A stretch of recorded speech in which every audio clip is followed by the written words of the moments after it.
ನಮಸ್ಕಾರ ವೀಕ್ಷಕರೇ, ಏಷ್ಯಾನೆಟ್ ಸುವರ್ಣ ನ್ಯೂಸ್ನ ಜಾತಕ ಫಲ ವಿಶೇಷ ಕಾರ್ಯಕ್ರಮಕ್ಕೆ ಸ್ವಾಗತ. ನಾನು ನಯನ ಶಂಕರ್. ಇವತ್ತು ಸೋಮವಾರ, ಶಿವನಿಗೆ ವಿಶೇಷವಾದಂಥ ದಿನ. ಈ ದಿನದ ದಿನ ವಿಶೇಷ ಹೇಗಿದೆ, ಇವತ್ತು ದ್ವಾದಶ ರಾಶಿಗಳ ಫಲಾಫಲ ಹೇಗಿದೆ, ಎಲ್ಲಕ್ಕಿಂತ ಮುಖ್ಯವಾಗಿ ನೀವು ಕಳಿಸಿರುವಂಥ ಸಂದೇಶಗಳಿಗೆ ಪರಿಹಾರ ಏನು ನೋಡೋಣ. ಇದೀಗ ನಮ್ಮ ಜೊತೆ ಖ್ಯಾತ ಜ್ಯೋತಿಷಿಗಳಾಗಿರುವಂಥ ಶ್ರೀಕಂಠ ಶಾಸ್ತ್ರಿಗಳಿದ್ದಾರೆ. ಬನ್ನಿ ಅವರನ್ನ ಕಾರ್ಯಕ್ರಮಕ್ಕೆ ಸ್ವಾಗತಿಸೋಣ. ಶಾಸ್ತ್ರಿಗಳೇ, ಕಾರ್ಯಕ್ರಮಕ್ಕೆ ಸ್ವಾಗತ. ನಮಸ್ಕಾರಗಳು. ಶಾಸ್ತ್ರಿಗಳೇ, ಇವತ್ತು ಸೋಮವಾರ, ಈ ದಿನದ ವಿಶೇಷತೆ ತಿಳಿಸೋದಾದರೆ? ಶ್ರೀ ಗುರುಭ್ಯೋ ನಮಃ. ಹರಿ ಓಂ. ಮೂರ್ತಿತ್ವೇ ಪರಿಕಲ್ಪಿತ ಶಶಿಭೃತೋ ವರ್ತ್ಮಾ ಪುನರ್ಜನ್ಮನ ಮಾತ್ಮೇತ್ಯಾತ್ಮವಿದಾಂ ಕೃತಶ್ಚ ಯಜತಾಂ ಭರ್ತ ಅಮರ ಜ್ಯೋತಿಷಾಂ ಲೋಕಾನಾಂ ಪ್ರಳಯೋದ್ಭವ ಸ್ಥಿತಿ ವಿಭಶ್ಚಾನೇಕಧಾಯ ಶ್ರಿತೌ ವಾಚನ್ನ ಸದದಾತ್ವನೇಕ ಕಿರಣ ತ್ರೈಲೋಕ್ಯ ದೀಪೋ ರವಿಹಿ. ಸಮಸ್ತ ವೀಕ್ಷಕರಿಗೆ ಶುಭೋದಯ, ಶುಭ ಬೆಳಗು. ಈ ದಿನದ ಸಂದೇಶಗಳನ್ನು ಪರಿಶೀಲಿಸೋಣ. ತತ್ಪೂರ್ವದಲ್ಲಿ ಹೊತ್ತಿನ ಪಂಚಾಂಗವನ್ನು ಗಮನಿಸಿಕೊಳ್ಳೋಣ. ಶ್ರೀ ಪರಾಭವನಾಮ ಸಂವತ್ಸರ ಉತ್ತರಾಯಣ ವಸಂತ ಋತು ಚೈತ್ರ ಮಾಸ ಕೃಷ್ಣ ಪಕ್ಷವಾಗಿದೆ. ಈ ದಿವಸ ಸೋಮವಾರವಾಗಿರತಕ್ಕಂಥದ್ದು. ಏಕಾದಶಿ ತಿಥಿ, ಧನಿಷ್ಠ ನಕ್ಷತ್ರ ಈ ದಿವಸ. ಸೋಮವಾರದಲ್ಲಿ ಏಕಾದಶಿ ಸೇರಿದೆ. ಏಕಾದಶಿ ವಿಷ್ಣುವನ್ನು ಆರಾಧನೆಗೆ ಪ್ರಶಸ್ತವಾದ ಕಾಲ ಅಂತ ಹೇಳ್ತಾರೆ. ಯಾವ ವಾರ ಯಾವ ತಿಥಿಯಾದರೂ ಯಾವ ದೇವತೆಯನ್ನು ಆರಾಧನೆ ಮಾಡಬಹುದು, ಆದರೆ ಒಂದು ಶ್ರದ್ಧೆ ಇದೆ. ಹೀಗಾಗಿ ಈ ದಿವಸ ಹರಿಹರರ ಪ್ರಾರ್ಥನೆ ಮಾಡುವುದು ತುಂಬ ಒಳ್ಳೆಯದು. ವಾರದ ನಿಮಿತ್ತ ಶಿವನನ್ನು, ಏಕಾದಶಿ ನಿಮಿತ್ತ ಆ ಹರಿಯನ್ನು ಸ್ಮರಣೆ ಮಾಡತಕ್ಕಂಥದ್ದು. ಈ ಹರಿಹರರ ಸ್ಮರಣೆ ಒಬ್ಬ ಸ್ಥಿತಿಕರ್ತ. ವಿಷ್ಣುವನ್ನು ನಾವು ಸಾಮಾನ್ಯವಾಗಿ ಗುರುತಿಸೋದು ಅವನು ಸ್ಥಿತಿ ಪ್ರಪಂಚವನ್ನು ಕಾಪಾಡ್ತಾನೆ ಅಂತ. ಇದು ಬಹಳ ಮುಖ್ಯ. ಒಂದು ಮಗು ಹುಟ್ಟಿದ ಮೇಲೆ ಅಥವಾ ಯಾವುದೋ ಒಂದು ಜೀವಿಯ ಸೃಷ್ಟಿಯಾದ ಮೇಲೆ ಅದು ಒಂದಷ್ಟು ಕಾಲ ಜೀವಿಸಬೇಕು. ಆ ಕಾಲ ಸಂಪೂರ್ಣವಾಗಿ ವಿಷ್ಣುವಿನ ಹೊಣೆಯಾಗಿರುತ್ತದೆ. ಹೀಗಾಗಿ ನಾವು ಈ ಕ್ಷಣ ಇದ್ದೀವಿ, ಮಾತಾಡ್ತಾ ಇದ್ದೀವಿ, ಕೇಳಿಸ್ಕೊಳ್ತಾ ಇದ್ದೀವಿ, ಇದೆಲ್ಲ ಸ್ಥಿತಿಯ ಒಂದು ಕಾಲ. ಈ ಸ್ಥಿತಿ ಕಾಲ ಎಷ್ಟು ಮುಖ್ಯ ನಮಗೆ ಹೇಳಿ. ಪ್ರತಿಯೊಂದು ಅನುಭವಕ್ಕೆ ಬರ್ತಾ ಇದೆ, ಪ್ರತಿಯೊಂದು ನಾವು ಅದನ್ನು ಸ್ವೀಕರಿಸ್ತಾ ಇದ್ದೀವಿ. ಸ್ವೀಕರಿಸಿ ಅದರ ಆನಂದವನ್ನು ಅಥವಾ ಕಹಿಯನ್ನು, ಒಗರನ್ನು, ರುಚಿಯನ್ನು ಅನುಭವಿಸ್ತಾ ಇದ್ದೀವಿ. ಇದಕ್ಕೆ ಕಾರಣೀಕರ್ತನಾಗಿದ್ದಾನೆ ಆ ಮಹಾವಿಷ್ಣು. ಹೀಗಾಗಿ ಅವನಿಗೆ ಪ್ರತಿ ಕ್ಷಣ ಹುಟ್ಟು ಆದಲೇ ಮುಗಿತು, ಅಲ್ಲಿಂದ ಮುಂದಕ್ಕೆಲ್ಲ ಅವನದೇ ಹೊಣೆಯಾಗಿರುತ್ತೆ, ನಾರಾಯಣನ ಹೊಣೆಯಾಗಿರುತ್ತೆ. ಅದಾದ ಮೇಲೆ ಎಷ್ಟು ಕಾಲ ಅಂತ ಇರೋದು? ಒಂದು ಹಂತಕ್ಕೆ ಕಾಲ ಮುಗಿಯುತ್ತೆ. ಮುಗಿದ ಮೇಲೆ ನಮ್ಮ ಕೈಲಿ ಯಾವಾಗ ಕೃಶವಾಗಿದೆ, ಆಗ್ತಾಗಿಲ್ಲ ಅಂತ ಅನಿಸುತ್ತೋ ಆಗ ಪರಮೇಶ್ವರ ಬೇಕಾಗುತ್ತೆ. ಯಾಕೆಂದರೆ ಸಾಕು ಮಾಡಪ್ಪ ಅಂತ. ಎಷ್ಟು ಈ ವಯಸ್ಸಾದವ್ರು ನೋಡಿ ನೀವು, 70 ವರ್ಷ ದಾಟಿಬಿಟ್ರೆ ಶರೀರ ಕೃಶವಾದ ಮೇಲೆ ಜೀವನ ಮಾಡೋದು ಬಹಳ ಕಷ್ಟ. ಜೀರ್ಣಕ್ರಿಯೆ ಎಲ್ಲ ಹೊರಟೋಗ್ಬಿಡುತ್ತೆ, ಓಡಾಡಲಿಕ್ಕಾಗಲ್ಲ, ಕಸುವೆಲ್ಲ ಕಳೆದು ಹೋಗ್ಬಿಡುತ್ತೆ. ಯುವಕರು ನಳನಳಿಸ್ತಾ ಇರ್ತಾರೆ, ಇವರಿಗಾಗಲೇ ಆ ರೀತಿಯ ಶಕ್ತಿ ಇರಲ್ಲ. ಯಾವುದೋ ಎಲ್ಲದಕ್ಕೂ ತೊಂದರೆ ಆಗಿಬಿಡುತ್ತೆ. ಮನೆ ಮಂದಿಗೆಲ್ಲ ನಾವು ಸಮಸ್ಯೆಯಾಗಿ ಬದುಕಬೇಕಾದ ಪರಿಸ್ಥಿತಿ ಬಂದುಬಿಡುತ್ತೆ. ಆಗ ನಮಗೆ ಸಾಕಪ್ಪ ಅನಿಸ್ಬಿಡುತ್ತೆ. ಆಗ ಅಕಸ್ಮಾತ್ ಏನಾದರೂ ಪರಮೇಶ್ವರ ಲಯಕರ್ತ ಇಲ್ಲ ಅಂದುಬಿಟ್ರೆ ಎಷ್ಟು ಕಷ್ಟ ಆಗಿರೋದು ನಮಗೆ. ಆ ಸ್ಥಿತಿಯಲ್ಲಿ ಹೇಗೆ ಬದುಕೋದು? ಸ್ಥಿತಿಕರ್ತನಾದ ವಿಷ್ಣು ಸೋತು ಬಿಡ್ತಾನೆ ಆ ಸಂದರ್ಭದಲ್ಲಿ. ಯಾಕೆಂದರೆ ನಮಗೆ ಬಂದಿರತಕ್ಕಂಥ ದುಸ್ಥಿತಿ, ಅವನು ಸೋಲೋದು ಬೇರೆ. ನಮ್ಮ ದುಸ್ಥಿತಿಯಿಂದಲೇ ಅವನು ಸೋತ ಅಂತ ಹೇಳ್ಕೋಬೇಕಾಗುತ್ತೆ. ಕಾರಣ ನಮ್ಮ ಕೈಯಲ್ಲಿ ಆಗ್ತಾ ಇರಲ್ವಲ್ಲ. ಹೀಗಾಗಿ ಸ್ಥಿತಿಯನ್ನು ಕೂಡ ಅಲುಗಾಡಿಸೋ ಹಾಗಾಗ್ಬಿಡುತ್ತೆ. ಆಗ ಪರಮೇಶ್ವರ ಬಂದು ನಮಗೆ ಮುಕ್ತಿ ಕೊಡಬೇಕು. ಈ ಶರೀರಕ್ಕೆ ಒಂದು ಅಂತ್ಯವನ್ನು ಹಾಡಬೇಕು. ಪ್ರಪಂಚವೂ ಹಾಗೆ ಎಷ್ಟೋ ಕಾಲ ಹೀಗೆ ಉರುಳ್ತಾ ಇದೆ. ಹೊಸ ಉತ್ಪತ್ತಿಗೆ ಹಳೆಯದೆಲ್ಲ ಕಳೆದು ಹಾಕ್ತಾ ಇದ್ದಾನೆ ಪರಮೇಶ್ವರ. ಹೀಗಾಗಿ ಸ್ಥಿತಿ ಮತ್ತು ಸೃಷ್ಟಿಯೂ ಬಹಳ ಮುಖ್ಯ. ಹುಟ್ಟೇ ಇಲ್ಲದೆ ಇದೆಲ್ಲ ಹೇಗೆ ಅನುಭವಿಸೋದು ಹೇಳಿ. ಹೀಗಾಗಿ ಸೃಷ್ಟಿ ಸ್ಥಿತಿ ಈ ದಿವಸ ತ್ರಿಮೂರ್ತಿಗಳನ್ನು ನಾವು ಆರಾಧಿಸಬೇಕು. ಹೀಗಾಗಿ ವಿಷ್ಣುವನ್ನೇ ನೀನೇ ಸೃಷ್ಟಿಕರ್ತ. ಬ್ರಹ್ಮ ಯಾರು ಸೃಷ್ಟಿ ಮಾಡ್ತಾನೋ ಅವನನ್ನು ಸೃಷ್ಟಿಸಿದವನು ವಿಷ್ಣುವೇ ತಾನೆ. ಹೀಗಾಗಿ ಸೃಷ್ಟಿ ಸ್ಥಿತಿ ಸಂಹಾರ ಹೇತವೇ ಅಂತಲೇ ನಾವು ದತ್ತಾತ್ರೇಯ ಸ್ತೋತ್ರವನ್ನು ಕಾಣ್ತೀವಿ. ಜಗದುತ್ಪತ್ತಿ ಕರ್ತರೇಚ ಸ್ಥಿತಿ ಸಂಹಾರ ಹೇತವೇ ಅಂತ. ಹೀಗಾಗಿ ಅಂತಹ ಏನು ಹರಿಹರರ ಸ್ಮರಣೆಯನ್ನು ಮಾಡೋಣ. ನಮ್ಮ ಗೆಲುವು, ನಮ್ಮ ಒಳ್ಳೆತನದ ಸ್ಥಿತಿ ನಿರಂತರವಾಗಿರಲಿ. ನಮ್ಮ ಯಾವ ಕೆಡುಕಿದೆ, ಏನು ದುಷ್ಟತನ ಇದೆ, ಅವುಗಳ ಅಂತ್ಯ ಬಹಳ ಬೇಗ ಆಗಲಿ ಅಂತ ಹರನಲ್ಲಿ, ಹಾಗೆ ವಿಷ್ಣುವಿನಲ್ಲಿ ಒಳ್ಳೆಯದನ್ನು ಉಳಿಸು, ಹರನಲ್ಲಿ ಕೆಟ್ಟದ್ದನ್ನು ಬಹಳ ಬೇಗ ಅಳಿಸುವಂತ ಪ್ರಾರ್ಥನೆ ಮಾಡೋಣ. ಒಳ್ಳೆಯದಾಗಲಿ.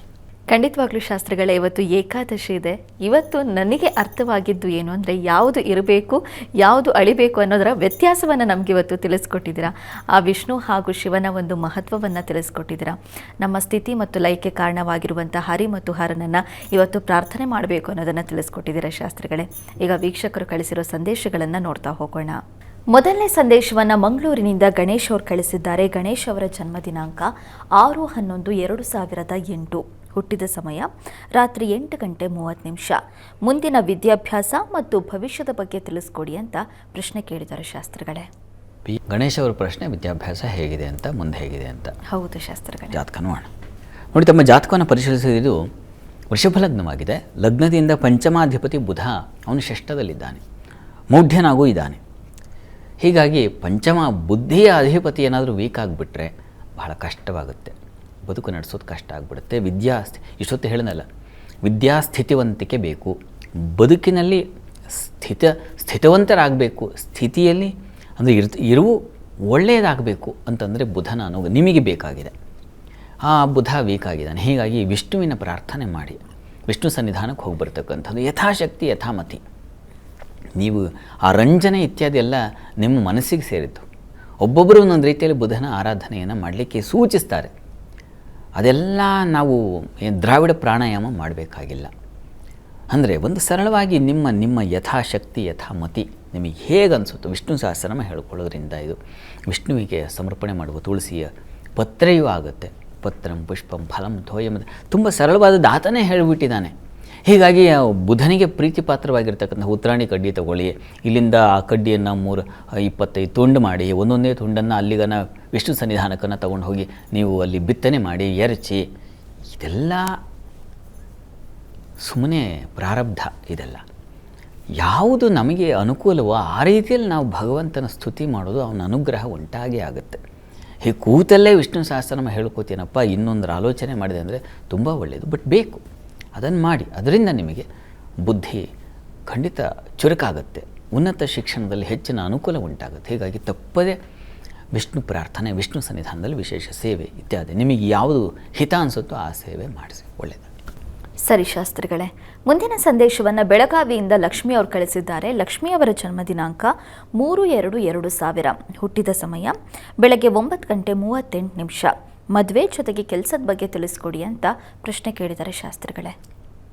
ಲಕ್ಷ್ಮಿಯವರ ಪ್ರಶ್ನೆ ಅದು ವಿವಾಹ ಮತ್ತು ವೃತ್ತಿಗೆ ಸಂಬಂಧಿಸಿದ. ಹೌದು ಶಾಸ್ತ್ರಿಗಳೇ. ಜಾತಕ ನೋಡೋಣ. ನೋಡಿ, ತಮ್ಮದು ಮೀನ ಲಗ್ನವಾಗಿದೆ. ಲಗ್ನದಿಂದ ಕರ್ಮಾಧಿಪತಿ ಸಪ್ತಮಾಧಿಪತಿ ಬುಧ,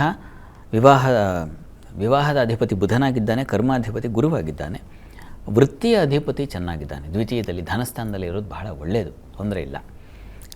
ಆದರೆ ಬುಧ ಹಾಗೂ ಕುಜ 2 ಗ್ರಹ ಶಾಂತಿ ಬೇಕು. ವಿವಾಹಕ್ಕೆ ಸ್ವಲ್ಪ ತೊಡಕು ಸೂಚಿಸ್ತಾ ಇದೆ. ಕುಜ ಅಷ್ಟಮದಿಂದ ಸಪ್ತಮವನ್ನು ವೀಕ್ಷಿಸ್ತಾನೆ, ಇದು ಸ್ವಲ್ಪ ತೊಡಕು. ಹೀಗಾಗಿ ಅದು ವ್ಯಯದಲ್ಲಿದ್ದು ಕುಜ ಬುಧ ಶಾಂತಿ ಅನಿವಾರ್ಯ ಇದೆ. ನಿಮ್ಮ ಜಾತಕ ಬಯಸ್ತಾ ಇದೆ ನನಗೆ ಈ ಶಾಂತಿ ಬೇಕು ಅಂತ. ಹೀಗಾಗಿ ಅದನ್ನು ಮಾಡಿಸಿ ದಯವಿಟ್ಟು ಒಳ್ಳೆಯ ಸಶಾಸ್ತ್ರೀಯವಾಗಿ ಕ್ರಮಬದ್ಧವಾಗಿ ಮಾಡಿಸಿ, ಅನುಕೂಲ ಆಗುತ್ತೆ. ಅದರಿಂದ ಆತಂಕ ಬೇಡ. ವೃತ್ತಿಗೇನೂ ತೊಂದರೆ ಇಲ್ಲ. ಅಲ್ಲಿ ಶುಕ್ರನೂ ಚೆನ್ನಾಗಿದ್ದಾನೆ. ಶುಕ್ರ ಮತ್ತು ಚಂದ್ರರ ಯುತಿ ತುಂಬ ಒಳ್ಳೆಯದು. ಹೀಗಾಗಿ ಸ್ತ್ರೀಯರ ಉಡುಗೆ, ನೀವು ಏನು ಅಂತಿರೋ ಉಡುಗೆ ತೊಡುಗೆ ಆಭರಣ ಇವುಗಳಿಗೆ ಸಂಬಂಧಿಸಿರ್ತಕ್ಕಂಥದ್ದನ್ನು ಆ ಕ್ಷೇತ್ರದಲ್ಲಿ ಮುಂದುವರಿಲಿಕ್ಕೆ ತುಂಬ ಚೆನ್ನಾಗಿದೆ. ಹಾಲು ಹೈನು ಆಗಬಹುದು, ಕೃಷಿ ಆಗಬಹುದು, ಕಬ್ಬಿನ ಬೆಳೆ ಅಥವಾ ಅವುಗಳಿಗೆ ಸಂಬಂಧಿಸಿರ್ತಕ್ಕಂಥ ಕಬ್ಬಿನ ರಸವನ್ನೇ ಅವುಗಳ ವ್ಯಾಪಾರ ವಹಿವಾಟು ಇವುಗಳೆಲ್ಲ ತುಂಬ ಚೆನ್ನಾಗಿದೆ. ಈ ರೀತಿಯಲ್ಲಿ ಪ್ರಯತ್ನ ಮಾಡಬಹುದು, ತುಂಬ ಚೆನ್ನಾಗಿದೆ. ನಿಮಗೆ ಈಗ ಕುಜದಶೆಯಲ್ಲಿ ಈಗ ಶುಕ್ರ ಕಾಲ ತುಂಬ ಚೆನ್ನಾಗಿದೆ, ಒಳ್ಳೆಯ ಕಾಲ. ಪ್ರಯತ್ನ ಮಾಡಿ, ಒಳ್ಳೆಯದಾಗಲಿ. ಸರಿ ಶಾಸ್ತ್ರಿಗಳೇ, ಮುಂದಿನ ಸಂದೇಶವನ್ನು ಬೆಂಗಳೂರಿನಿಂದ ಪ್ರಶಾಂತ್ ಅವರು ಕಳಿಸಿದ್ದಾರೆ. ಪ್ರಶಾಂತ್ ಅವರ ಜನ್ಮ ದಿನಾಂಕ 5/8/2000. ಹುಟ್ಟಿದ ಸಮಯ ಬೆಳಗ್ಗೆ 11:40. ಹೊಸ ಉದ್ಯೋಗದ ಹುಡುಕಾಟದಲ್ಲಿದ್ದೀನಿ, ಸಿಗುತ್ತಾ? ಜೊತೆಗೆ ಭವಿಷ್ಯದ ಬಗ್ಗೆ ತಿಳಿಸ್ಕೊಡಿ ಅಂತ ಪ್ರಶ್ನೆ ಕೇಳಿದ್ದಾರೆ ಶಾಸ್ತ್ರಿಗಳೇ. ಪ್ರಶಾಂತ್ ಅವರ ಪ್ರಶ್ನೆ ಅದು ಉದ್ಯೋಗಕ್ಕೆ ಸಂಬಂಧಿಸಿದೆ ಅಲ್ವಾ? ಹುಡುಕ್ತಾ ಇದ್ದಾರೆ ಪಾಪ. ನೋಡೋಣ. ನೋಡಿ, ತಮ್ಮ ಜಾತಕವನ್ನು ಪರಿಶೀಲಿಸಿದರೆ ಇದು ತುಲಾ ಲಗ್ನವಾಗಿದೆ. ಲಗ್ನದಿಂದ ಕರ್ಮಾಧಿಪತಿ ಚಂದ್ರ ವ್ಯಯದಲ್ಲಿದ್ದಾನೆ. ಕರ್ಮಾಧಿಪತಿ ವ್ಯಯದಲ್ಲಿ ಬಂದರೆ ಕಾರ್ಯಹೀನೋ ಭವೇನ್ ನರಹ ಅಂತ. ಮತ್ತು ವ್ಯಯಾಧಿಪತಿ ಬುಧನೂ ಅಲ್ಲಿ ಪರಿವರ್ತನೆಯಾಗಿದೆ. ದುಸ್ಥಾನದ ಅಧಿಪತಿಗಳ ಪರಿವರ್ತನೆ ಅಷ್ಟು ಶುಭವಲ್ಲ. ಹೀಗಾಗಿ ಏನಪ್ಪ ಇದು ಈ ಥರದ ಫಲ ಹೇಳಿದ್ರೆ ಹೇಗೆ ಅಂತಂದರೆ ಆತಂಕ ಬೇಡ. ಅಲ್ಲಿ ರವಿ ಇದ್ದಾನೆ, ಲಾಭಾಧಿಪತಿಯೂ ಸೇರಿದ್ದಾನೆ. ರವಿಗೆ ಹೆಚ್ಚಿನ ಬಲ ಇದೆ. ಸ್ವಾಭಾವಿಕವಾಗಿ ಗಮನಿಸ್ಕೊಂಡ್ರೆ ಗ್ರಹಗಳಲ್ಲಿ ಯಾವ ಗ್ರಹಕ್ಕೆ ಹೆಚ್ಚಿನ ಬಲ ಅಂದರೆ ರವಿಗೆ. ಹಾಗಾಗಿ ಬಲಿಷ್ಠ ಗ್ರಹ ಅಲ್ಲಿದ್ದಾನೆ, ಅನುಕೂಲ ಆಗೇ ಆಗುತ್ತೆ, ಯೋಚನೆ ಮಾಡಬೇಡಿ. ಆದರೆ ಆರಾಧನೆ ಬೇಕು. ಅಮ್ಮನವರ ಸನ್ನಿಧಾನ ಇದ್ದರೆ ಹತ್ತಿರದಲ್ಲಿ ತಮ್ಮ ಮನೆ ಸುತ್ತಮುತ್ತ ಎಲ್ಲಾದರೂ ಆಗಬಹುದು, ಚೆನ್ನಾಗಿ ಪೂಜೆ ಮಾಡೋ ಕಡೆ ಅಲ್ಲಿಗೆ ಹೋಗಿ ಸ್ವಲ್ಪ ಹೆಸರು ಕಾಳು ಮತ್ತು ಸ್ವಲ್ಪ ಅಕ್ಕಿ ಇವೆರಡನ್ನು ಪ್ರತಿ ಸೋಮವಾರ ಅಮ್ಮನವರ ಸನ್ನಿಧಾನಕ್ಕೆ ಕೊಟ್ಟು ಬನ್ನಿ. ನಿರಂತರವಾಗಿ ಕೊಡಿ ಇವರೇ ಇದನ್ನು. ಇದು ತುಂಬ ಸಹಾಯವಾಗುತ್ತೆ. ನಿಮ್ಮ ವೃತ್ತಿಯಲ್ಲಿ ಒಂದು ಬಲ ಬರುತ್ತೆ. ತಪ್ಪದೆ ಮಾಡಿ, ಒಳ್ಳೆಯದಾಗಲಿ. ಸರಿ ಶಾಸ್ತ್ರಿಗಳೇ, ಮುಂದಿನ ಸಂದೇಶವನ್ನು ಮಾಲೂರಿನಿಂದ ತನುಶ್ರೀ ಮುರಳಿ ಅವರು ಕಳಿಸಿದ್ದಾರೆ. ತನುಶ್ರೀ ಮುರಳಿ ಅವರ ಜನ್ಮ ದಿನಾಂಕ 13/11/2012. ಹುಟ್ಟಿದ ಸಮಯ ಬೆಳಗ್ಗೆ 10:06. ವಿದ್ಯಾಭ್ಯಾಸ ಮತ್ತು ಭವಿಷ್ಯದ ಬಗ್ಗೆ ತಿಳಿಸ್ಕೊಡಿ ಅಂತ ಪ್ರಶ್ನೆ ಕೇಳಿದ್ದಾರೆ ಶಾಸ್ತ್ರಿಗಳೇ. ತನುಶ್ರೀ ಮುರಳಿಯವರ ಪ್ರಶ್ನೆ ವಿದ್ಯಾಭ್ಯಾಸಕ್ಕೆ ಸಂಬಂಧಿಸಿದೆ ಅಲ್ವಾ? ಹೌದು ಶಾಸ್ತ್ರಿ. ಜಾತಕ ನೋಡೋಣ. ನೋಡಿ, ಇದು ಧನು ಲಗ್ನವಾಗಿದೆ. ಲಗ್ನದಿಂದ ದ್ವಿತೀಯಾಧಿಪತಿ ಶನೈಶ್ಚರ ತುಂಬ ಚೆನ್ನಾಗಿ ಲಾಭದಲ್ಲಿದ್ದಾನೆ. ರವಿ ಯುಕ್ತನಾಗಿದ್ದಾನೆ. ಮೌಢ್ಯತೆ ಇದೆಯಾ ನೋಡೋಣ. ಮೌಢ್ಯನಾಗಿಲ್ಲ, ಅದು ತುಂಬ ಒಳ್ಳೆಯದು. ಶನೈಶ್ಚರ ಬಲಿಷ್ಠನಾಗಿದ್ದು ಮೌಢ್ಯನಾಗ್ಬಿಟ್ರೆ ವ್ಯರ್ಥ ಆಗಿಬಿಡುತ್ತೆ. ಹೀಗಾಗಿ ಇಲ್ಲಿ ಮೌಢ್ಯತೆ ಇಲ್ಲ, ಅದು ನಿಮ್ಮ ಬಲ. ಚೆನ್ನಾಗಿದೆ. ಪ್ರಯತ್ನ ಮಾಡಿದ್ರೆ ಒಳ್ಳೆ ಸಿವಿಲ್ ಇಂಜಿನಿಯರ್ ಆಗಲಿಕ್ಕೆ ಯೋಗ್ಯವಾಗಿದೆ. ಯಾರನ್ನು ಕಟ್ಟಿಸ್ಲಪ್ಪ ಈ ಅಣೆಕಟ್ಟು ಕಟ್ಟಲಿಕ್ಕೆ, ಅಥವಾ ಯಾರನ್ನು ಈ ಭವನ ನಿರ್ಮಾಣ ಮಾಡಲಿಕ್ಕೆ, ಹೀಗೆ ಮನೆ ಕಟ್ಟೋದೆಲ್ಲ ನಾನು ಹೇಳ್ತಾ ಇರೋದು. ಅಣೆಕಟ್ಟೋ ಸೇತುವೆನೋ ಇನ್ನೇನು ಈ ಥರದ್ದು ಯೋಜನೆಗಳನ್ನ ಸಿದ್ಧ ಮಾಡೋ ಕೆಪಾಸಿಟಿ ಇದಕ್ಕಿದೆ. ಹೀಗಾಗಿ ಚೆನ್ನಾಗಿದೆ. ಪ್ರಯತ್ನ ಮಾಡಬೇಕು. ಆ ಪ್ರಯತ್ನ ನಿಮಗೆ ಫಲದಾಯಕವಾಗಲಿ, ಅನುಕೂಲ ಆಗಲಿ. ಚೆನ್ನಾಗಿ ಓದಿ. ಆಂಜನೇಯನ ಪ್ರಾರ್ಥನೆಯನ್ನು ಮತ್ತಷ್ಟು ಮಾಡಿ. ಗಣಪತಿ ಪ್ರಾರ್ಥನೆ ಮಾಡಿ. ತಪ್ಪದೇ ಪ್ರತಿ ಮಂಗಳವಾರ ಗಣಪತಿ ಸನ್ನಿಧಾನಕ್ಕೆ ಜೇನಿನ ಅಭಿಷೇಕ ಮಾಡಿಸಿ ಪ್ರಸಾದ ತಗೊಳ್ಳಿ. ಅನುಕೂಲ ಆಗುತ್ತೆ. ಒಳ್ಳೆಯದಾಗಲಿ. ಸರಿ ಶಾಸ್ತ್ರಿಗಳೇ, ಮುಂದಿನ ಸಂದೇಶವನ್ನು ಚಿತ್ರದುರ್ಗದಿಂದ ಸುವರ್ಣ ಅವರು ಕಳಿಸಿದ್ದಾರೆ. ಸುವರ್ಣ ಅವರ ಜನ್ಮ ದಿನಾಂಕ 13/3/1981. ಹುಟ್ಟಿದ ಸಮಯ ರಾತ್ರಿ 11:58. ಸಾಲದ ಸಮಸ್ಯೆ ಇದೆ, ಭವಿಷ್ಯದಲ್ಲಿ ಒಳ್ಳೆಯದಾಗುತ್ತಾ ತಿಳಿಸ್ಕೊಡಿ ಅಂತ ಪ್ರಶ್ನೆ ಕೇಳಿದ್ದಾರೆ ಶಾಸ್ತ್ರಿಗಳೇ. ಸುವರ್ಣ ಅವರ ಪ್ರಶ್ನೆ, ಪಾಪ ಸಾಲಕ್ಕೆ ಸಿಕ್ಕಾಕೊಂಡ್ಬಿಟ್ಟಿದ್ದಾರೆ, ಅದಕ್ಕೆ ಪರಿಹಾರ ಏನು ಅಂತ ಕೇಳಿದ್ದಾರೆ. ನೋಡೋಣ. ನೋಡಿ, ತಮ್ಮ ಜಾತಕವನ್ನು ಪರಿಶೀಲಿಸಿದ್ರೆ ಇದು ವೃಶ್ಚಿಕ ಲಗ್ನವಾಗಿದೆ. ಲಗ್ನದಿಂದ ಸಾಲ ಋಣಸ್ಥಾನದ ಅಧಿಪತಿ ಈ ಜಾತಕದಲ್ಲಿ ಪಂಚಮದಲ್ಲಿದ್ದಾನೆ. 6ನೇ ಅಧಿಪತಿ ಪಂಚಮದಲ್ಲಿ ಬಂದು ಕೂತ್ರೆ ಪಂಚಮ ಸ್ಥಾನ ಬುದ್ಧಿ ಸ್ಥಾನ. ಬುದ್ಧಿಯೆಲ್ಲ ಹಾಳಾಗಿಬಿಡುತ್ತೆ. ಅಥವಾ ಇರೋ ಬುದ್ಧಿಯನ್ನೆಲ್ಲ ಈ ಸಾಲ ಮಾಡೋದು, ಮಗದೊಂದು ದ್ವೇಷ, ಕಲಹ ಹೀಗೆ ಕಳೆದು ಹೋಗಿಬಿಡುತ್ತೆ. ಈ ರೀತಿಯಲ್ಲಿ ಸಿಕ್ಕಾಕೊಂಡ್ಬಿಡೋ ಸಾಧ್ಯತೆ, ಅಂದರೆ ಒಂದು ಬಂಧನಕ್ಕೆ ಸಿಕ್ಕಾಕಿಸ್ಬಿಡುತ್ತೆ. ಈಗ ಪ್ರಸ್ತುತ ಶನಿ ದಶೆಯಲ್ಲಿ ನಡೀತಾ ಇರತಕ್ಕಂಥದ್ದು ಕುಜನ ಕಾಲ. ಶತ್ರುವಿನ ನೋಡಿ, ಅಲ್ಲಿ ದಶೇಶ ಶತ್ರುರರಿಗೇಹ ಭಾಜೋ ಲಗ್ನೇಶ ಶತ್ರುರಪಿ ವಾತ ಭುಕ್ತೌ ಶತ್ರುರ್ ಭಯಂ ಸ್ಥಾನ ಭಯಂ ಇದನ್ನೆಲ್ಲ ಹೇಳುತ್ತೆ. ಹೀಗಾಗಿ ಎಲ್ಲಿಗೆ 29 ಜೂನ್ 2029 ಜೂನ್ ನಂತರದಲ್ಲಿ ಧನಾಧಿಪತಿ ಕಾಲ ಶುರುವಾಗುತ್ತೆ. ಧನಾಧಿಪತಿ ನಿಮಗೆ ಲಾಭದಲ್ಲಿದ್ದಾನೆ. ಅಲ್ಲಿಂದ ನೋಡಿಪ್ಪ, ಅಲ್ಲಿವರೆಗೂ ಕೆಲವೊಂದನ್ನು ಹೀಗೆ ಸಹಿಸ್ಕೋಬೇಕಾಗುತ್ತೆ. ಸಹನೆ ವಜ್ರದ ಕವಚ ಮಂಕುತಿಮ್ಮ ಅಂತ DVG ಹೇಳ್ತಾರೆ. ಕೆಲವು ಸಹಿಸ್ಕೋಬೇಕಾಗುತ್ತೆ ಇದನ್ನು.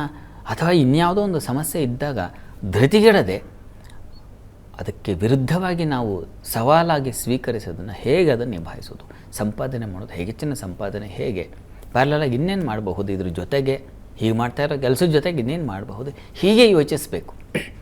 ಸಾಲದ ಹೊರೆ ಇದ್ದಾಗ ನಾವೇ ಎಷ್ಟೋ ಬಾರಿ ಮನೆಯವರೇ ಪ್ರಾರಬ್ಧವಾಗಿಬಿಟ್ಟಿರ್ತಾರೆ. ಈಗ ಇಲ್ಲ ಮಕ್ಕಳು ತಂದಿಟ್ಟುಬಿಟ್ಟಿರ್ತಾರೆ, ಇಲ್ಲ ಗಂಡನೇ ವ್ಯತಿರಿಕ್ತವಾದ ಪ್ರಾರಬ್ಧವನ್ನು ಸಾಲ ಮಾಡ್ಕೊಂಡು ಇನ್ನೇನೋ ಜೂಜು ಮಗದೊಂದು ಇಂಥದಕ್ಕೆ ಸಿಕ್ಕಾಕಿಸ್ಬಿಟ್ಟಿರ್ತಾರೆ. ಪಾಪ ಹೆಣ್ಮಕ್ಳು ಒದ್ದಾಡಬೇಕು. ಕೆಲವೊಮ್ಮೆ ಚಿತ್ರಾನ್ನ ಮಾಡಿಬಿಡ್ತಾನೆ ಭಗವಂತ. ಏನು ಮಾಡೋದು, ಬುದ್ಧಿ ಹಾಳಾಗದೇ ಇರೋ ರೀತಿಯಲ್ಲಿ ಅನುಕೂಲ ಮಾಡಪ್ಪ ಅಂತ ಪ್ರಾರ್ಥನೆ ಬಿಟ್ಟರೆ ಬೇರೆ ದಾರಿ ಇರಲ್ಲ. ಅದ್ರ ಜೊತೆಗಿರ್ಬೋದು ದಾರಿ, ನಾವು ಮತ್ತಷ್ಟು ನಮ್ಮನ್ನು ಕೆಲಸಕ್ಕೆ ತೊಡಗಿಸ್ಕೊಳ್ಳೋದು. ಇದಕ್ಕೆ ನಿಮಗೆ ಸಹಾಯವಾಗುತ್ತೆ ನೋಡಿ, ನರಸಿಂಹ ಪ್ರಾರ್ಥನೆ.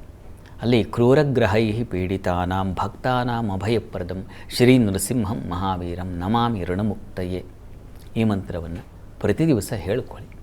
ಇದು ಸಹಾಯ ಮಾಡುತ್ತೆ ನಿಮಗೆ. ಒಳ್ಳೆಯದಾಗಲಿ. ಇವತ್ತು ಗ್ರಹಗಳ ಸ್ಥಿತಿಗತಿ ಹೇಗಿದೆ, ಅದು ದ್ವಾದಶ ರಾಶಿ ಮೇಲೆ ಯಾವ ರೀತಿ ಪರಿಣಾಮ ಬೀರ್ತಾ ಇದೆ ನೋಡೋಣ. ಶಾಸ್ತ್ರಿಗಳೇ, ಮೊದಲಿಗೆ 6 ರಾಶಿಗಳ ಈ ದಿನದ ಫಲಾಫಲ ತಿಳಿಸೋದಾದರೆ 12 ರಾಶಿಗಳ ಫಲಾಫಲ ತಿಳಿಯೋ ಮುನ್ನ ಈ ಹೊತ್ತಿನ ಗ್ರಹ ಸ್ಥಿತಿಯನ್ನು ಗಮನಿಸ್ಕೊಳ್ಳೋದಾದರೆ ಮೇಷರಾಶಿಯಲ್ಲಿ ಶುಕ್ರನ ಕಾಣ್ತಾ ಇದ್ದೀವಿ, ಮಿಥುನ ರಾಶಿಯಲ್ಲಿ ಗುರುವನ್ನು ಕಾಣ್ತಾ ಇದ್ದೀವಿ, ಕೇತುವಿನ ಜೊತೆಗೆ ದಿವಸ ಮಾಂದಿ ಉದಯಾಗಿದೆ. ರಾಹು ಚಂದ್ರ ಒಟ್ಟಾಗಿದ್ದಾರೆ, ಅದು ಕುಂಭರಾಶಿಯಲ್ಲಿ. ಮೀನರಾಶಿಯಲ್ಲಿ ರವಿ ಕುಜ ಮತ್ತು ಬುಧ ಶನೈಶ್ಚರನ್ನು ಕಾಣ್ತಾ ಇದ್ದೀವಿ. ಹೀಗಿರುವಾಗ 12 ರಾಶಿಗಳ ಫಲಾಫಲ ತಿಳಿತಾ ಹೋಗೋಣ. ಮೊದಲಿಗೆ ಮೇಷರಾಶಿ. ಮೇಷರಾಶಿಯವರೆಗೆ ದಿವಸ ನೋಡಿ, ಲಾಭದ ರಾಹು ಚಂದ್ರರು ಔಷಧ ವ್ಯಾಪಾರಿಗಳಿಗೆ, ರಾಸಾಯನಿಕ ಕ್ಷೇತ್ರಗಳಲ್ಲಿರ್ತಕ್ಕಂಥವ್ರಿಗೆ ಹೆಚ್ಚಿನ ಅನುಕೂಲ ಲಾಭವನ್ನು ಮಾಡಿಕೊಡ್ತಾರೆ. ಚೆನ್ನಾಗಿದೆ, ತೊಂದರೆ ಇಲ್ಲ. ಆದರೆ ಸ್ವಲ್ಪ ವ್ಯತಿರಿಕ್ತವಾದ ಸಲಹೆಗಳು ಬಂದುಬಿಡುತ್ತೆ, ಬೇಡದ ಕೆಟ್ಟ ಅದು ಕರ್ಣಸ್ಥಾನ.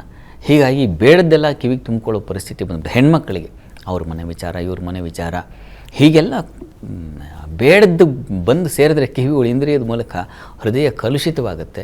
ಎಚ್ಚರ ಇರಲಿ. ಇನ್ನು ಉಳಿದ ಹಾಗೆ ದಿವಸ ಪಂಚಮ ಅಧಿಸ್ಥಾನದಲ್ಲೂ ಬೇರೆ ಮಾಂದಿ ಕೂತಿದೆ. ಹೀಗಾಗಿ ಬುದ್ಧಿಯು ಮಂಕಾಗಿರುತ್ತೆ.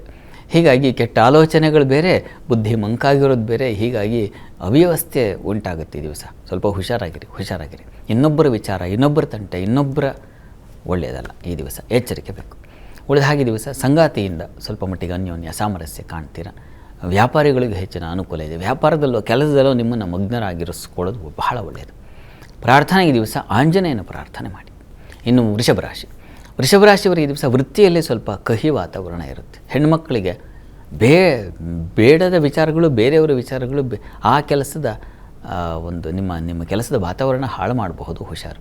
ಅಥವಾ ಇನ್ಯಾರೋ ಏನೋ ಅಂದರೂ ಇದು ನಿಮ್ಮನ್ನು ಬಾಧಿಸಬಹುದು. ಮನಸ್ಸಿಗೆ ಹರ್ಟ್ ಅಂತೀವಲ್ಲ, ಅದು ಸಾಧ್ಯತೆ ಇದೆ. ಹುಷಾರು.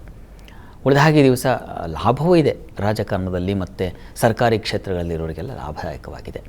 ಈ ದಿವಸ ಕುಟುಂಬ ಸೌಕರ್ಯ ಚೆನ್ನಾಗಿರುತ್ತೆ. ಪ್ರಯಾಣದಲ್ಲಿ ಸ್ವಲ್ಪ ತೊಂದರೆ ಸೂಚಿಸ್ತಾ ಇದೆ. ಹೀಗಾಗಿ ಹುಷಾರು. ಜರ್ನಿಲಿದ್ದರೆ ಗಮನ ಇರಲಿ. ಪ್ರಾರ್ಥನೆಗೆ ದಿವಸ ದುರ್ಗಾ ಸನ್ನಿಧಾನದಲ್ಲಿ ಕ್ಷೀರಾಭಿಷೇಕ ಮಾಡಿಸಿ. ಇನ್ನು ಮಿಥುನ ರಾಶಿಯವರಿಗೆ ಈ ದಿವಸ ವೃತ್ತಿಯಲ್ಲಿ ಬಹಳ ವಿಶೇಷವಾದ ಬಲ ಇದೆ, ಸಂಶಯ ಇಲ್ಲ. ಆದರೆ ಸ್ವಲ್ಪ ಎಚ್ಚರಿಕೆಯೂ ಬೇಕು. ನಿಮ್ಮ ಬುದ್ಧಿಶಕ್ತಿ ಸ್ವಲ್ಪ ಕಡಿಮೆ ಇರ್ತದೆ. ಹೀಗಾಗಿ ಇನ್ನೊಬ್ಬರ ಸಲಹೆ ತೊಗೊಂಡು ಮಾಡಿ. ಆತುರದಲ್ಲಿ ನಿರ್ಣಯಿಸಬೇಡಿ, ಒಳ್ಳೆಯದಲ್ಲ. ಇನ್ನು ಈ ದಿವಸ ಧನಾಧಿಪತಿ ರಾಹುಯುಕ್ತನಾಗಿದ್ದಾನೆ. ಹೀಗಾಗಿ ಬೇಡದ ಕೆಲಸಗಳಿಗೆ ಹಣ ಕಳ್ಕೊಂಡ್ಬಿಡೋ ಸಾಧ್ಯತೆ ಇದೆ. ಹುಷಾರು. ಉಳಿದ ಹಾಗೆ ದಿವಸ ಥ್ರೋಟ್ ಇನ್ಫೆಕ್ಷನ್ ಕಾಡ್ತಾ ಇದೆ. ಸ್ವಲ್ಪ ಗಂಟಲು, ಕೆಮ್ಮು, ಈ ಎದೆ ಭಾಗ ತೊಂದರೆ ಆಗೋ ಸಾಧ್ಯತೆ ಇದೆ. ಇದು ತಪ್ಪದೇ ಆದಿತ್ಯ ಹೃದಯ ಹೇಳ್ಕೊಳ್ಳಿ. ಇನ್ನು ಕರ್ಕಟಕ ರಾಶಿಯವರಿಗೆ ಈ ದಿವಸ ಆರೋಗ್ಯ ಹಾನಿ ಸೂಚಿಸ್ತಾ ಇದೆ. ಬಹಳ ಹುಷಾರು. ಇನ್ಫೆಕ್ಷನ್ ಆಗಿಬಿಡುತ್ತೆ. ಪ್ರಮಾದ, ಹಾಸ್ಪಿಟ್ಲಿಗೆ ಹೋಗಿ ಒದ್ದಾಡಬೇಕು ಪರಿಸ್ಥಿತಿ ಬಂದುಬಿಡಬಹುದು. ಎಚ್ಚರ ವಹಿಸಿ. ಈ ದಿವಸ ಆಹಾರ ವ್ಯತ್ಯಾಸ ಮಾಡ್ಕೊಳ್ತೀರಾ. ವಿದ್ಯಾರ್ಥಿಗಳಿಗೆ ತೊಡಕು, ತೊಂದರೆ, ಕುಟುಂಬದಲ್ಲಿ ಘರ್ಷಣೆಗಳು, ಹಣಕಾಸಿನ ವಿಚಾರದಲ್ಲಿ ತೊಂದರೆಗಳು, ಇದೆಲ್ಲ ಸೂಚಿಸ್ತಾ ಇದೆ. ವೃತ್ತಿಯಲ್ಲಿ ಮಾತ್ರ ಅನುಕೂಲ ಇದೆ. ಕೆಲಸ ಕಾರ್ಯಗಳಲ್ಲಿ ಯಾವುದೇ ಕಿರಿಕಿರಿ ಸಮಸ್ಯೆಗಳಿಲ್ಲ, ಯೋಚನೆ ಮಾಡಬೇಡಿ. ಈ ದಿವಸ ತಪ್ಪದೇ ನೀವು ಕೂಡ ದುರ್ಗಾ ಸನ್ನಿಧಾನದಲ್ಲಿ ಅಭಿಷೇಕ ಮಾಡಿಸೋದು ಬಹಳ ಒಳ್ಳೆಯದು. ಸಿಂಹರಾಶಿಯವರಿಗೆ ಈ ದಿವಸ ಕೆಲಸ ಕಾರ್ಯಗಳಲ್ಲಿ ತುಂಬ ಚೆನ್ನಾಗಿದೆ. ಅನುಕೂಲದ ವಾತಾವರಣ ಸೂಚಿಸ್ತಾ ಇದೆ. ನಿಮಗೆ ಸಂಗಾತಿ ವಿಚಾರದಲ್ಲಿ ಸ್ವಲ್ಪ ಮನಸ್ತಾಪ ಬರುತ್ತೆ. ಈ ದಿವಸ ಹೆಚ್ಚಿನ ವ್ಯಯ, ತನ್ನ ಮೂಲಕ ಏನೋ ಜಗಳ ಕಲಹಗಳು ಸೂಚಿಸ್ತಾ ಇದೆ. ಮತ್ತು ಆರೋಗ್ಯ ವ್ಯತ್ಯಾಸ, ತಲೆ ತುಂಬ ಸಿಡಿದು ಹೋಗುತ್ತೆ, ತಲೆನೋವು, ತಲೆಭಾರ, ಈ ರೀತಿಯಲ್ಲಿ ಹೆಚ್ಚಿನ ಟೆನ್ಷನ್ಗೊಳಪಡೋ ಸಾಧ್ಯತೆ ಸೂಚಿಸ್ತಾ ಇದೆ. ಈಶ್ವರ ಸನ್ನಿಧಾನದಲ್ಲಿ ಅಭಿಷೇಕ ಮಾಡಿಸಿ, ಅದು ತುಂಬ ಸಹಾಯವಾಗುತ್ತೆ. ನಾವು ಕನ್ಯಾರಾಶಿಯವರಿಗೆ ಕೆಲಸ ಕಾರ್ಯಗಳಲ್ಲಿ ತುಂಬ ಚೆನ್ನಾಗಿದೆ, ತೊಂದರೆ ಇಲ್ಲ. ಸಹೋದ್ಯೋಗಿಗಳ ಸಹಕಾರ, ಮತ್ತೊಂದು ಸಹಾಯ, ಈ ಥರದ್ದು ಅನುಕೂಲ ಇದೆ. ಆದರೆ ಆರೋಗ್ಯವೇ ನಿಮಗೂ ಕೂಡ ಸ್ವಲ್ಪ ಏರುಪೇರಾಗೋ ಲಕ್ಷಣ ಇದೆ. ಹುಷಾರು. ಇನ್ಫೆಕ್ಷನ್ನು, ಇಂಟೆಸ್ಟೈನ್ ಅವುಗಳಿಗೆ ಸಂಬಂಧಿಸಿರ್ತಕ್ಕಂಥದ್ದು ಇದು ಸೂಚಿಸ್ತಾ ಇದೆ. ಮತ್ತು ಈ ದಿವಸ ಕಾಲಿಗೂ ಪೆಟ್ಟು ಬೀಳಬಹುದು. ಹುಷಾರು. ಕೈಗಳಿಗೂ ತೊಂದರೆ ಆಗಬಹುದು. ಅಧಿಕ ವ್ಯಯ ಸೂಚಿಸ್ತಾ ಇದೆ. ಹೆಣ್ಣುಮಕ್ಕಳು ಸಾಲ ಸಿಕ್ಕಾಕೊಂಡ್ಬಿಟ್ಟು ಒದ್ದಾಡೋ ಪರಿಸ್ಥಿತಿ ಹೀಗೆಲ್ಲ ಇದೆ. ಇವರೇ ಸ್ವಲ್ಪ ಮಂಕಾಗಿರುತ್ತೆ ಬೇರೆ ವಿಚಾರಗಳಲ್ಲಿ, ವೃತ್ತಿಯನ್ನು ಹೊರತುಪಡಿಸಿ. ಹೀಗಾಗಿ ನೀವು ಕೂಡ ಈ ದಿವಸ ದುರ್ಗಾ ಸನ್ನಿಧಾನದಲ್ಲಿ ಅಭಿಷೇಕ ಮಾಡಿಸೋದು ತುಂಬ ಒಳ್ಳೆಯದು. ಇನ್ನು ತುಲಾರಾಶಿಯವರಿಗೆ ಕರ್ಮಾಧಿಪತಿ ಚಂದ್ರ ರಾಹುಯುಕ್ತನಾದರೆ ವೃತ್ತಿಯಲ್ಲಿ ಸ್ವಲ್ಪ ತೊಡಕುಗಳು, ತೊಂದರೆಗಳು ಮತ್ತು ಬುದ್ಧಿ ಕೆಟ್ಟ ಆಲೋಚನೆ ಬಂದುಬಿಡುತ್ತೆ. ಅದೆಲ್ಲ ಉಂಟಾಗುತ್ತೆ. ಇನ್ನೊಬ್ಬರ ಪ್ರಭಾವಕ್ಕೆ, ಕೆಟ್ಟವರ ಪ್ರಭಾವಕ್ಕೆ ಒಳಗಾಗ್ಬಿಡ್ತಾರೆ ಬಹಳ ಬೇಗ. ಅವ್ರನ್ನ ಅನುಕರಿಸೋದು, ಅವ್ರನ್ನ ಅವ್ರದ್ದು ನಡ್ಕೊಂಡು ಹೀಗಿರುತ್ತೆ. ಕೆಲವೊಮ್ಮೆ ಯಾರನ್ನೋ ಒಬ್ಬ ಅಹಂಕಾರಿಗಳು ನೋಡ್ಬಿಟ್ಟು ನೀವು ಹಾಗೆ ವರ್ತನೆ ಮಾಡೋದು, ಹೀಗಿದ್ದರೆ ಒಂದು ಏನೋ ಬೆಲೆ ಸಿಗುತ್ತೆ, ಈ ಥರದ್ದೆಲ್ಲ ಆಲೋಚನೆ ಬಂದುಬಿಡುತ್ತೆ. ಗಮನ ಇರಲಿ. ಇನ್ನು ಸಂಗಾತಿಯಲ್ಲಿ ಅನ್ಯೋನ್ಯತೆ ಸಾಮರಸ್ಯ ಇದೆ. ವ್ಯಾಪಾರಿಗಳಿಗೂ ತುಂಬ ಚೆನ್ನಾಗಿದೆ, ಸಂಶಯ ಇಲ್ಲ. ವಿದೇಶ ಸಂಪರ್ಕ ವಹಿವಾಟು ತುಂಬ ಲಾಭದಾಯಕವಾಗಿರುತ್ತೆ, ಸಂಶಯ ಇಲ್ಲ. ಬುದ್ಧಿಗೆಡಬಾರ್ದು. ಹೀಗಾಗಿ ಯಾದೇವಿ ಸರ್ವಭೂತೇಷು ಬುದ್ಧಿರೂಪೇಣ ಸಂಸ್ಥಿತ ನಮಸ್ತಸ್ಯೈ ನಮಸ್ತಸ್ಯೈ ನಮಸ್ತಸ್ಯೈ ನಮೋ ನಮಃ ಈ ಮಂತ್ರ ಹೇಳ್ಕೊಳ್ಳಿ. ಇನ್ನು ವೃಶ್ಚಿಕ ರಾಶಿಯವರಿಗೆ ಈ ದಿವಸ ವೃತ್ತಿಯಲ್ಲಿ ತುಂಬ ವಿಘ್ನಗಳು, ತೊಡಕುಗಳನ್ನು ಸೂಚಿಸ್ತಾ ಇದೆ. ಹುಷಾರು. ಕೆಲಸ ಕಾರ್ಯಗಳಲ್ಲಿ ಗಣಪತಿ ಪ್ರಾರ್ಥನೆ ಮಾಡ್ಕೊಂಡು ಕೆಲಸಕ್ಕೆ ಹೋದರೆ ಬಹಳ ಒಳ್ಳೆಯದು. ಈ ದಿವಸ ತಾಯಿ ಮಕ್ಕಳಲ್ಲಿ ಸ್ವಲ್ಪ ಕಲಹದ ವಾತಾವರಣ ಸೂಚಿಸ್ತಾ ಇದೆ. ಹೃದಯ ಭಾಗದಲ್ಲಿ ತೊಂದರೆಗಳು, ನೋವು, ಇನ್ನೇನೋ ಒಂದು ಇನ್ಫೆಕ್ಷನ್, ಲಂಗ್ಸ್ ಇನ್ಫೆಕ್ಷನ್ ರಿಲೇಟೆಡ್ ಇವುಗಳ ಸಮಸ್ಯೆ ಸೂಚಿಸ್ತಾ ಇದೆ. ಹುಷಾರು. ಇನ್ನು ಉಳಿದ ಹಾಗೆ ದಿವಸ ಪ್ರಯಾಣದಲ್ಲಿ ಸ್ನೇಹಿತರಲ್ಲೂ ತೊಂದರೆ ಮಾಡ್ಕೊಳುತ್ತೆ, ಪ್ರಯಾಣದಲ್ಲೂ ತೊಂದರೆ ಸೂಚಿಸ್ತಾ ಇದೆ. ಹೆಣ್ಮಕ್ಳು ಹುಷಾರು. ಪ್ರಾರ್ಥನೆಗೆ ದಿವಸ ತಪ್ಪದೇ ಅಮ್ಮನವರ ಸನ್ನಿಧಾನಕ್ಕೆ ಸ್ವಲ್ಪ ಅಕ್ಕಿ ಮತ್ತು ಉದ್ದು ಸಮರ್ಪಣೆ ಮಾಡಿ. ಇನ್ನು ಧನುರಾಶಿ. ಧನುರಾಶಿಯವರಿಗೆ ಕೆಲಸ ಕಾರ್ಯಗಳಲ್ಲಿ ಸ್ವಲ್ಪ ತೊಡಕಿದೆ, ಬುದ್ಧಿಗೆಡುತ್ತೆ, ಹುಷಾರು. ಮತ್ತು ಈ ದಿವಸ ಅಷ್ಟಮಾಧಿಪತಿ ತೃತೀಯದಲ್ಲಿದ್ದರೆ ಗಂಟಲು ಬಾಧೆ, ಕಿವಿ ಬಾಧೆಗಳು ಬರಬಹುದು, ಗಮನ ಇರಲಿ. ಈ ದಿವಸ ನಿಮಗೆ ತಂದೆ ಮಕ್ಕಳಲ್ಲೂ ಅಷ್ಟೇ ಸಮಸ್ಯೆಗಳು, ಮನಸ್ತಾಪಗಳು, ಭಿನ್ನಾಭಿಪ್ರಾಯ ಇವುಗಳನ್ನೆಲ್ಲ ಸೂಚಿಸ್ತಾ ಇದೆ. ಅಸಮಾಧಾನವಾಗಿರ್ತೀರ. ಪ್ರಾರ್ಥನೆಗೆ ಗುರು ಪ್ರಾರ್ಥನೆ ಮಾಡಿ. ಇನ್ನು ಮಕರ ರಾಶಿ. ಮಕರ ರಾಶಿಯವರಿಗೆ ಕೆಲಸ ಕಾರ್ಯಗಳಲ್ಲಿ ದಿವಸ ಚೆನ್ನಾಗಿದೆ. ಅದರಲ್ಲೂ ಈ ವಸ್ತ್ರ ಕ್ಷೇತ್ರಗಳಲ್ಲಿ ಯಾವುದನ್ನು ಕಾಸ್ಟ್ಯೂಮ್ ಅಂತೀವ ಅಥವಾ ಟೆಕ್ಸ್ಟೈಲ್ ರಿಲೇಟೆಡ್ ಆ ಕ್ಷೇತ್ರಗಳಲ್ಲೆಲ್ಲ ತುಂಬ ಚೆನ್ನಾಗಿದೆ. ಗಾರ್ಮೆಂಟ್ಗಳಲ್ಲಿ ಕೆಲಸ ಮಾಡೋರಿಗೆ ತುಂಬ ಚೆನ್ನಾಗಿದೆ. ಮತ್ತು ಇದು ಹಾಲು ಹೈನುಗಾರಿಗೂ ತುಂಬ ಚೆನ್ನಾಗಿದೆ. ಈ ದಿವಸ ಸಂಗಾತಿಯಲ್ಲಿ ಹಣಕಾಸಿನ ವಿಚಾರದಲ್ಲಿ ಮನಸ್ತಾಪಗಳು ಬರೋ ಸಾಧ್ಯತೆ ಇದೆ, ಹುಷಾರು. ಕುಟುಂಬದಲ್ಲಿ ಘರ್ಷಣೆಗಳು, ಹೆಣ್ಣು ಮಕ್ಕಳಿಗೆ ವಿಷಮಾತುಗಳು ಬಂದುಬಿಡುತ್ತೆ. ಹೀಗಾಗಿ ಅಮ್ಮನವರ ಸನ್ನಿಧಾನಕ್ಕೆ ನೀವು ಕೂಡ ಹಾಲಿನ ಸಮರ್ಪಣೆ, ಕ್ಷೀರ ಸಮರ್ಪಣೆ ಮಾಡಿ. ಇನ್ನು ಕುಂಭರಾಶಿ. ಕುಂಭರಾಶಿಯವರಿಗೆ ದಿವಸ ವೃತ್ತಿಯಲ್ಲಿ ಅನುಕೂಲದ ವಾತಾವರಣ ಇದೆ. ಈ ದಿವಸ ಬುದ್ಧಿ ಚುರುಕಾಗಿರ್ತದೆ, ಆದರೆ ಆರೋಗ್ಯವೇ ಸ್ವಲ್ಪ ತೊಂದರೆ ಸೂಚಿಸ್ತಾ ಇದೆ. ಸ್ಕಿನ್ ಇನ್ಫೆಕ್ಷನ್ನು, ಸ್ಕಿನ್ ಅಲರ್ಜಿಗಳಾಗ್ತಕ್ಕಂತಹ ಸಾಧ್ಯತೆ ಇದನ್ನು ಸೂಚಿಸ್ತಾ ಇದೆ. ತಲೆ ಕಣ್ಣಿನ ಬಾಧೆ ಸೂಚಿಸ್ತಾ ಇದೆ, ಹುಷಾರು. ಆರೋಗ್ಯದಲ್ಲಿ ಸ್ವಲ್ಪ ಗಮನ ಇರಲಿ. ಸಂಗಾತಿಯಲ್ಲೂ ಅಷ್ಟೇ ಅಸಮಾಧಾನ, ಮನಸ್ತಾಪಗಳು, ಅಲ್ಲಿ ಮಾಂದಿ ಸೇರಿದಾಗ ಏನು ಬೇಡದ ಆಲೋಚನೆಗಳು ಇವೆಲ್ಲ ಬಂದುಬಿಡುತ್ತೆ, ಅಪನಂಬಿಕೆ. ಪ್ರಾರ್ಥನೆಗೆ ದಿವಸ ತಪ್ಪದೆ ಶಿವಶಕ್ತಿಯರ ಆರಾಧನೆ ಮತ್ತು ದುರ್ಗಾ ಕವಚ 2 ಹೇಳ್ಕೊಳ್ಳಿ. ಇನ್ನು ಮೀನರಾಶಿ. ಮೀನರಾಶಿಯವರಿಗೆ ದಿವಸ ಅತಿವ್ಯಯ ಸೂಚಿಸ್ತಾ ಇದೆ. ಬುದ್ಧಿಗೆ ಇಟ್ಟುಕೊಂಡು ಕೆಲಸ ಹಾಳು ಮಾಡ್ಕೊಳ್ಳೋದು ಸೂಚಿಸ್ತಾ ಇದೆ. ಮಕ್ಕಳ ವಿಚಾರದಲ್ಲಿ ಅಸಮಾಧಾನ, ಅವ್ರ ಜೊತೆ ಕೋಪ ತಾಪ ಇವುಗಳನ್ನು ಸೂಚಿಸ್ತಾ ಇದೆ. ಈ ದಿವಸ ಲಲಿತಾ ಸಹಸ್ರನಾಮ ಹೇಳ್ಕೊಳ್ಳಿ, ಅನುಕೂಲ ಆಗುತ್ತೆ. ಆದರೆ ಕುಟುಂಬದಲ್ಲಿ ಸೌಕರ್ಯ ಸಹಕಾರಗಳು ಸಿಗುತ್ತೆ. ಹೆಣ್ಣುಮಕ್ಕಳಿಗೆ ಒಳ್ಳೆಯ ಸಲಹೆಗಳು ಸಿಗ್ತಕ್ಕಂಥ ಸಾಧ್ಯತೆ ಇದೆ. ವೃತ್ತಿಯಲ್ಲೂ ಅನುಕೂಲ ಇದೆ, ಆತಂಕ ಬೇಡ. ಈ ದಿವಸ 12 ರಾಶಿಗಳವರು, ರಾಶಿ ಗೊತ್ತಿಲ್ಲ ಅಂತಕ್ಕಂಥವ್ರು ಹೇಳ್ಬಹುದಾದ ಸರಳವಾದ ಮಂತ್ರ ಗಮನಿಸಿ. ಓಂ ಶಾಂತಾಯ ನಮಃ.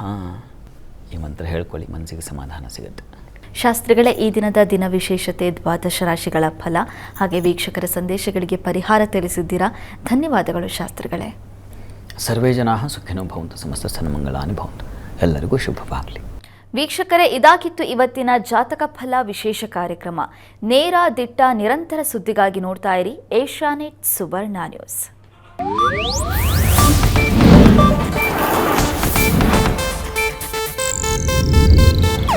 ಇದು ಏಷ್ಯಾನೆಟ್ ನ್ಯೂಸ್ ನೆಟ್ವರ್ಕ್ ಪ್ರಸ್ತುತಿ.